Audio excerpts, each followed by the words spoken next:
So one of the other questions I got asked is, why does God change people's names? We saw that with Abraham and Sarah. We've seen it with Simon Peter. We see it with Paul and Saul. A lot of names get changed in the Bible. Why is that?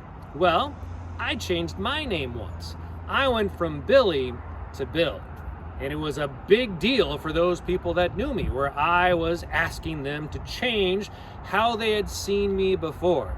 It was a big deal. When I was Billy, I was a kid. When I was Bill, I was a mature 13-year-old finding my place in the world.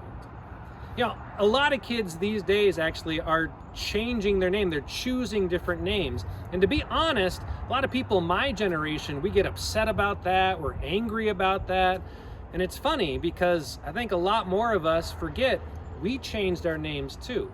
And we did it because we wanted a name that really marked who we were now, that we were different people than we were before. That's what kids are doing today, and that's what God always did. God would change people's names after they had had an encounter from which they were different people. Abram and Sarai were now Abraham and Sarah because they were different after their encounter with God. Jacob is Israel because he's different after he wrestles with God.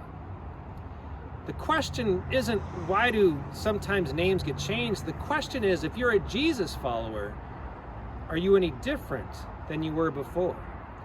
And if you're not, maybe it's time to think about a name change.